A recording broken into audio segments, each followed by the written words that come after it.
Halo, perkenalkan nama saya Muhammad Sunmukti. NPM saya 201063116017. Di sini saya untuk memenuhi ujian tengah semester mata kuliah Rekayasa Sistem, yaitu Complex and Engineering Problem. Ya, baik. Di sini saya mempunyai permasalahan yang menyangkut di perumahan saya, yaitu perumahan Villa Mutiara Jaya Cibitung 3 Bekasi. Nah, dari detail permasalahan tersebut, terjadinya banjir tahunan di daerah Villa Mutiara Jaya 3 Cibitung, Kabupaten Bekasi yang mencakup Desa Wanajaya dan Desa Wanasari. Perumahan ini memiliki kali alam, yaitu yang bernama Kali Sadang. Sebelum perumahan ini dibangun, lokasi ini dulunya adalah persawahan. Nah, perumahan ini merupakan dataran rendah dan perumahan subsidi dari pemerintah. Jika terjadi hujan yang sangat panjang di daerah Jabodetabek, maka kali menjadi meluap yang mengakibatkan banjir yang bervariasi.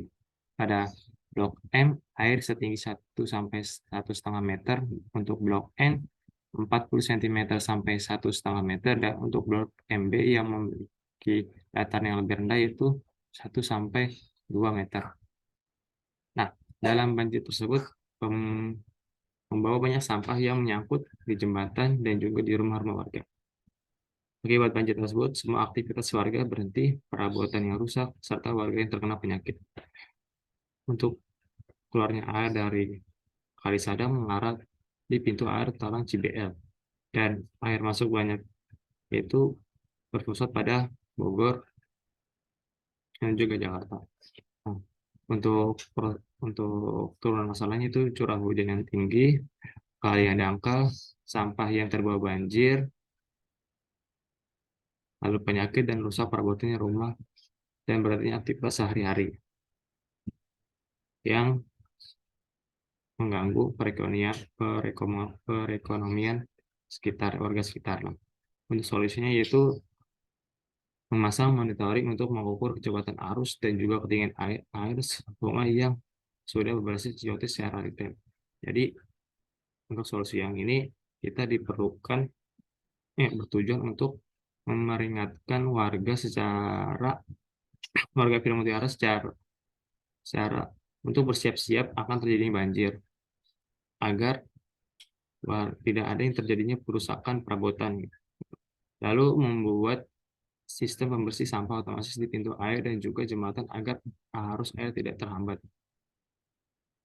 Nah, untuk turunan untuk turunan masa dari solusi tersebut yaitu tetap diperlukan pegawai untuk membantu sistem monitoring tersebut di lokasi. Lalu diperlukan pemeliharaan pada alat sistem monitoring kecepatan arus dan pembersihan sampah otomatis yang dimana rentan terjadinya rusak terutama pada alat pembersih sampah otomatis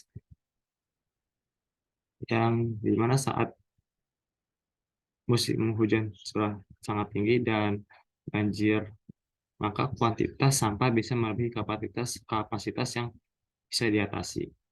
Jadi diperlukannya pengawas untuk berada di lokasi tersebut yang mengarah ke pengeluaran biaya yang lumayan besar. Lalu ada permasalahan yaitu terjadinya server down pada situs website Kemdikbud SBMPTN. Nah, dari detail permasalahannya yaitu server down, kejadian yang terjadi saat sistem di dalam website mengalami kegagalan hingga menyebabkan halaman tidak bisa diakses. Pada website SBMPTN biasa bisa bisa terjadi server down karena pendaftaran hanya dilakukan sesudah pengumuman hasil SNMPTN, mengakibatkan lonjakan pengunjung akibat server down. Nah, turunan masalahnya itu overload atau kunjungan yang sangat banyak secara bersamaan. Serangan virus atau penyelundupan, terblokirnya akses IP, kelacaan di tempat tes terdekat. Nah, untuk solusinya yaitu untuk mengatasi server down karena pihak penyedia jasa bisa meningkatkan layanan hosting, atau jika kendala dana, pihak terkait bisa melakukan sistem wilayah. Lalu yang untuk teknik elektronik itu serangan virus atau terblokirnya akses IP terjadi karena virus salah satu Nah, salah satu virus yang sering muncul ialah Distribute Denial of Service yang disingkat DDoS. Maka diperlukan untuk membuat keamanan website yang kuat agar tidak terjadinya serangan virus atau pembajakan situs. Turunan masalah dari solusi tersebut yaitu pengeluaran biaya yang tidak sedikit untuk memperpanjang dan meningkatkan jasa server hosting. Diperlukan tim proteksi program di mana diperlukannya biaya tambahan karena akan diperlukan karena ini diperlukannya pegawai tambahan untuk pembuatan tim proteksi program tersebut. Nah, yaitu masa yang ketiga itu kecanduan anak-anak terhadap handphone. Nah, detail masalahnya itu dalam permasalahan ini saya mengambil kasus adik saya yang berumur 7 tahun. Adik saya sudah mengenal handphone dari kira-kira umur 4 tahun. Lalu adik saya mengalami kecanduan bermain handphone dalam satu hari bisa 3-6 jam di handphone tersebut. Nah, di handphone tersebut, adik saya suka menonton video dan juga bermain game. Jika dia tidak bermain handphone atau dilarang, maka akan menjadi emosi.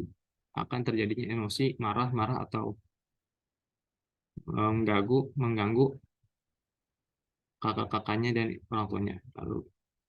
Lalu dampak dalam kecanduan ini yang saya lihat ini menjadikan adik saya kurang konsentrasi saat belajar, jam tidur yang buruk, dan sulitnya mengontrol emosi. Untuk aktivitas di luar, adik saya masih aktif, jadi tidak berdampak pada saya tidak melihat pada dampak sosial dan juga uh, kreativitas adik saya. Lalu batas waktu anak. Saya mendapatkan referensi untuk batas waktu anak main gadget yang perlu diperhatikan berdasarkan WHO, itu waktu idealnya menatap layar gadget bagi anak-anak terutama balita disarankan agar tidak lebih dari 1 jam. Pasalnya anak memerlukan aktivitas fisik agar tubuh kembang optimal dan untuk satu hari maksimal hanya 1-2 jam. Lalu turunan masalahnya itu gangguan tidur, ketergantungan, dan penurunan kinerja akademik. Lalu gangguan tidur itu kecanduan bermain HP bisa membuat anak-anak sulit tidur di malam hari karena mereka mungkin terus terjaga sampai larut malam untuk bermain game atau media sosial. Itu yang kedua itu ketergantungan kecanduan HP bisa menjadi sebuah ketergantungan yang mempengaruhi emosi anak-anak sehingga mereka menjadi lebih mudah marah, gelisah, atau mudah tersinggung ketika tidak dapat mengakses perangkat mereka. Yaitu yang ketiga penurunan kinerja akademik. Kecanduan HP dapat mengurangi fokus dan konsentrasi anak-anak pada tugas akademik mereka yang dapat menyebabkan penurunan kinerja akademik. Lalu solusinya yaitu membuat aplikasi untuk mengontrol waktu anak dalam bermain HP. Orang tua dapat mengontrol waktu penggunaan perangkat anak dengan menggunakan aplikasi kontrol waktu atau aplikasi parental control yang dapat membatasi waktu bermain HP anak agar membantu anak-anak memperoleh waktu yang sehat dan produktif dalam bermain HP. Turunan masalah dari solusi tersebut yaitu ketidakpuasan anak. Anak mungkin merasa tidak puas dan merasa tidak dihargai ketika mereka tidak diizinkan bermain HP sebanyak yang mereka inginkan, yaitu masalah psikologis. Anak-anak mungkin mengalami masalah psikologis seperti depresi atau kecemasan jika mereka terisolasi dari teman sebayanya atau kehidupan sosial mereka yang bermain HP gitu.